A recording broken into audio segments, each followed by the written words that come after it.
അമ്മയുടെ തീരാ ദുഃഖം. കൊല്ലേണ്ടതെങ്ങനെ?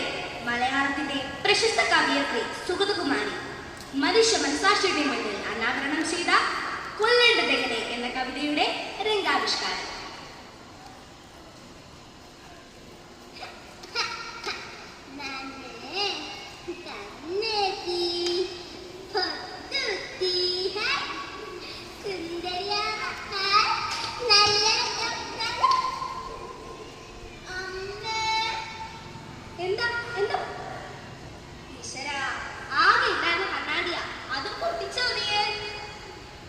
ചില്ലുകൊള്ളാതെ അവളപ്പുറത്ത് പോയി കളിച്ചേ.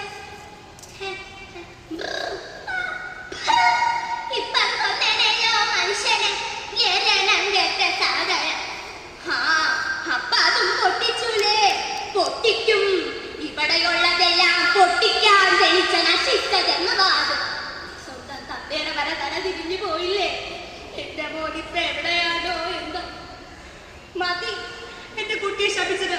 സ്വന്തം മോ തലതിരിഞ്ഞു പോയതിനും കുറ്റം ഈ കുഞ്ഞിനാ. മക്കളെ വളർത്തേണ്ട കുഴപ്പം.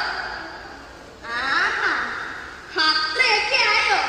എന്റെ വീട്ടിൽ നിന്നിട്ട് എന്റെ മേലെ വിരല് ചൂണ്ടുന്നോ? ഞാൻ നിന്റെ നശിച്ച ജന്മത്തെ കൊണ്ട് ഇപ്പറയിക്കോണം മൂശേട്ടെ. ഈശ്വര, ഞാൻ എന്ത് തെറ്റിയിട്ടാണ് ശിക്ഷിക്കുന്നത്?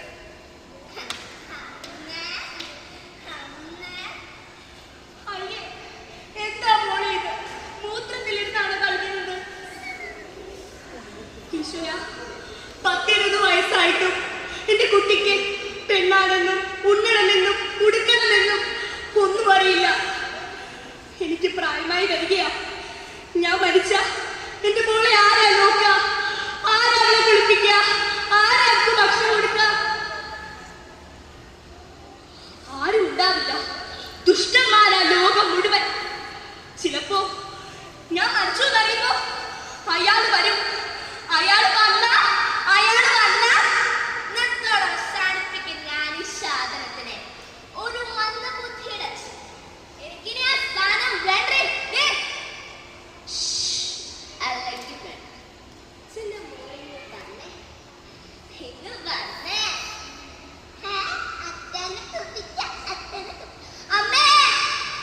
ഇല്ല, ചിലപ്പോ അവളെ അവനെ കുത്തിച്ച് തന്നല്ലേ പൊക്കോട് അവിടുന്ന്. ഹസത്തെ, നീ കാരണം നിന്റെ കാക്ക നാട് വിട്ട് ഇപ്പൊ തള്ളയും ചത്ത്. നീ ഇവിടെ നിന്നാ ചിലപ്പോ എന്റെ തലയും കൂടെ തെറിക്കും. പൊക്കോ, ഇല്ലെങ്കിൽ തീക്കൊള്ളി കത്തും ഞാൻ.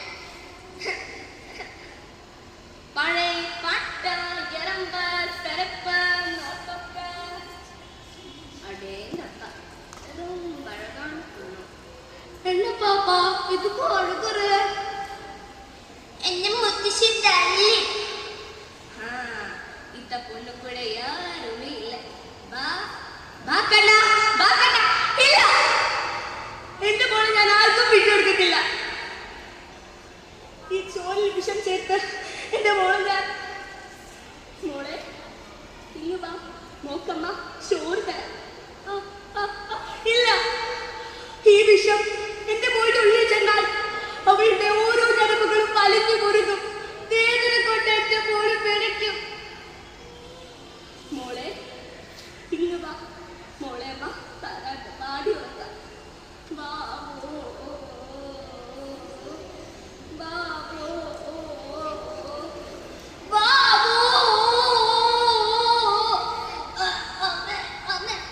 ഇല്ല, എന്റെ മോളെ കൊല്ലാൻ എനിക്ക് ആവില്ല.